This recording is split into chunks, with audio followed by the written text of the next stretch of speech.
কাটিগড়ায় গোখাদ্যের তীব্র সংকট, অনাহারে মরছে গবাদি পশু। চারিদিকে শুধু জল আর জল।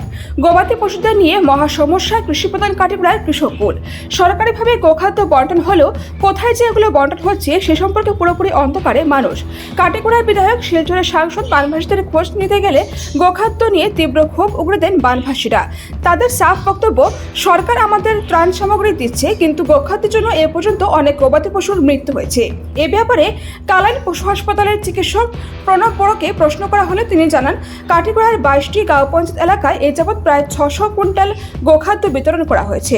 সোমবার 29 নম্বর শিবনারায়ণপুর এলপি স্কুলে এলাকার জনসাধারণকে গোখাদ্য বিতরণ করে প্রতিবেদকের এক প্রশ্নের জবাবে ডক্টর প্রণব বড় জানান, এবারের বন্যায় যে সকল এলাকায় বেশি ক্ষতিসাধন হয়েছে সে সকল এলাকায় অপেক্ষাকৃত বেশি করে গোখাদ্য বিতরণ করা হয়েছে। কোনো কোনো স্থানে তিনবার করে গোখাদ্য বিতরণ করা হয়েছে, আবার কোনো কোনো স্থানে একবার গোখাদ্য বিতরণ করা হয়েছে। তবে আরও গোখাদ্য বিতরণ করা হবে বলে জানান ডক্টর বড়। তিনি জানান, কাটিগড়ায় মোট 25টি গাঁও পঞ্চায়েত থাকলেও পর্যাপ্ত পরিমাণে কর্মী না থাকায় রীতিমতো সব এলাকায় যথাযথভাবে সহযোগিতা করা বা সেবা প্রদান করা সম্ভব হয় না। তবে কয়েকজন ফিল্ড অ্যাসিস্ট্যান্ট যথাক্রমে হিলালুদ্দিন বড়ভূঁইয়া, আতাউর রহমান, মিমসাদ আহমেদ, আলী আহমেদ লস্কর, জহির হোসেন, আলিমুদ্দিন চৌধুরী, ফুজাইল আহমদ, জিল্লুর রহমানদের সহযোগিতায় অনেকটা সহায়তা করা সম্ভব হয়েছে। এলাকাবাসীর হবে 29 নম্বর শিবনারায়ণপুর এলপি স্কুলে উপস্থিত ছিলেন আলিমুদ্দিন চৌধুরী, রিঙ্কু দাস সহ এলাকার অনেকেই।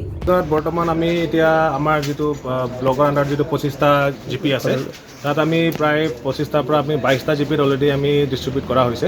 আৰু আমাৰ ষ্টাফ ডেইলি ফিল্ডত আছে, ডেইলি মোক ফ্লাড ৰিপৰ্টৰ মানে ডাটাটো দিয়ে, ক'ত কমিছে, ক'ত বাঢ়িছে বা ক'ত ছেম আছে, তেনেকুৱা ডেইলি আমাক আপডেটটো দিয়ে মোক। সেইটো মতে আমি ডেইলি এছেছমেণ্ট কৰি পেলাই ক'ত বেছি প্ৰায়ৰিটি বেচিছত আমি ডেইলি ৰিলিফ পঠাই আছোঁ। আৰু অলৰেডি আমি য'ত য'ত বেছিকৈ হৈছে তাত কিছুমানত 3বাৰ দিয়া হৈছে, ক'ৰবাত 2বাৰ দিয়া হৈছে, আৰু এইটো কণ্টিনিউ হৈ আছে। কালি পৰহিও আৰু আমি পঠিয়াই থাকিম চবত। আৰু পঠিয়াই থাকিম। এতিয়ালৈকে কিমান ডিষ্ট্ৰিবিউশ্যন কৰিছে ক'ব পাৰিব নেকি? এতিয়া এইটো একজেক্ট ডাটাটো এপ্ৰক্সিমেটলি আপুনি 600 কুইণ্টেলমান ধৰিব পাৰে। কালাইন কাটিগড়ালৈ কালাইন কাটিগড়া গুমৰা তিনিটা মিলাই এপ্ৰক্সিমেটলি 600 to 700 মাজত থাকিব। এইটো মই গোটেই শ্লিপখিনি চালে মই গম পাম। চব শ্লিপ মোৰ হাতত নাই এতিয়া, সেইটো কাৰণে মই একজেক্ট ডাটাটো আপোনাক এতিয়া ক'ব নোৱাৰিম।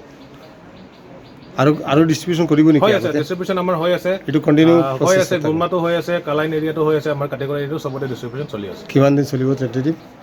এতিয়া আমাৰ যিমানখিনি আমাৰ তাত ষ্টক আছে, সেইখিনিলৈকে আমি য'ত য'ত প্ৰায়ৰিটি বেচিছ আমি দি আছোঁ।